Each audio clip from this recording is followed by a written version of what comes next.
So we covered randomized hashing last time and saw what it means for a randomized hashing to be pairwise independence. For your benefit, the definition is written above. Basically, phi r s should be uniformly distributed, and if you look at the two random variables phi r s and phi r s prime, they should be pairwise independent. Let us see an application of this. The application is actually pretty old. This is the problem of message passing. If you remember, Raj and Simran are in love, and Raj wants to send a message to Simran. The message could be where to meet, where to party, or so on. The only problem is that Raj can only send a message through Simran's father. Because of the lack of my movie knowledge, I will just call him Amrish. So the only way in which Raj can send a message to Simran is through Amrish. And obviously, in this situation, Simran is worried that the message can be tampered with. That means Amrish can change whatever message Raj wanted to send. Our task is to devise a protocol such that Simran can figure out whether the message is from Raj or not. Problem seems hard, but you can do it assuming two things. One, Raj and Simran share a secret key, which obviously Amrish is not aware of. That could have been exchanged long time back when they didn't know about party, anything. They just kept something in secret for passing this message. At this time, they had no idea what the message was going to be. So they have a secret key. And second thing is, we will assume that Simran can tolerate some error. That means she doesn't want to be completely sure whether the message was from Raj, but she's okay if the error probability is very, very small. How are we going to do it? We are going to accomplish this. We are going to design a protocol using what we have learned, which is randomized hashing. This is the way in which you can securely transmit a message, and you can already clearly see the application in cryptography. So given a randomized hashing, that means we have sets R, S, T, and we have these functions for all R and R. What is the protocol? So first, remember that we will view set S as the possible set of messages which Raj wants to send. Whatever messages Raj wants to send, we can just label them with one of the elements of capital S. This is not a problem. Similarly, R element of R could be the secret key. So the secret key could be one of the capital R. Amish might know what is the big set R, but they don't know what exactly is being shared between Simran and Raj. That is the small r. This is the secret. So what is the protocol? The protocol is very, very simple.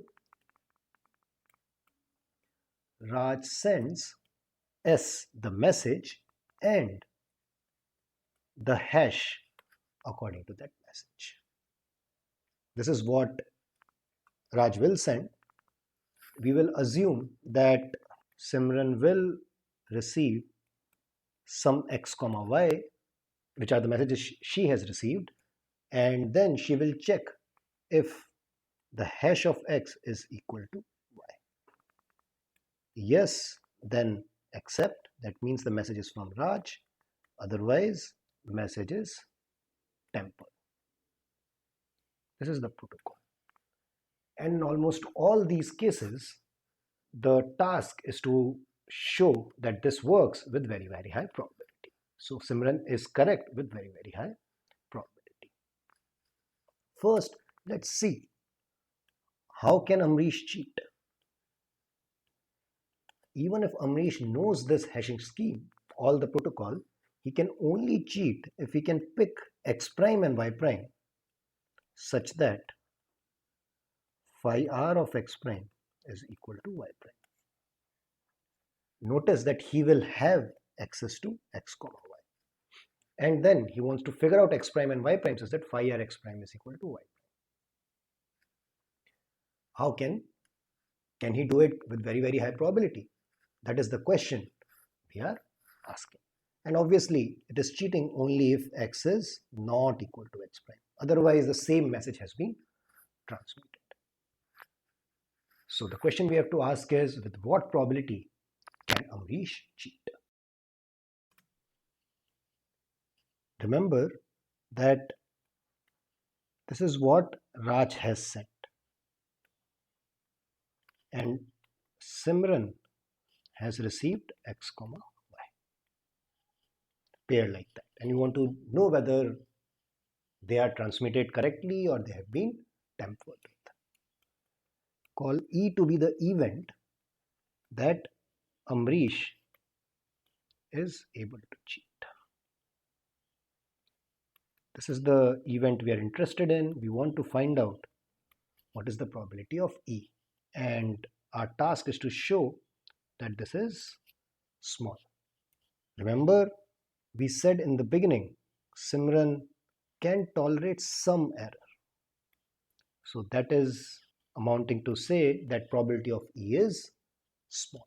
So let's see, how can we make probability of E small, or just calculate probability of E. If S and T were sent by Raj, then we can just apply a union bound and say this is the probability we are planning to calculate. So this is a vanilla union bound. You don't have to worry about it. Easy, because the events x equal to s intersection y equal to t are all disjoint and partition our entire space. This is just applying union. We'll figure out what does it mean that event E has happened. That has to say that x is equal to s, but then under the random variable over which we are calculating the probability, actually phi r of s has to be t. That has to happen. On the other hand, under the same random variable, there is some x prime such that phi r x prime is equal to y prime and x prime is not equal to s. Remember, if x prime is equal to s, then message is transmitted correctly. This is the probability we want to figure out. We have just expanded out the meaning of event E. Now comes another very interesting step.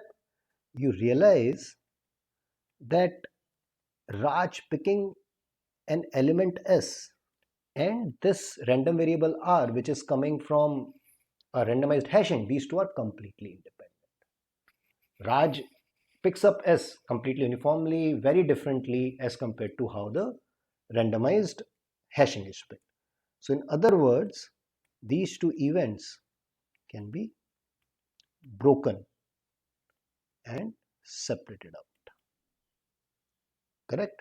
So this is applying independence of picking S and R. Remember, S is picked by Raj, which has nothing to do with the hashing.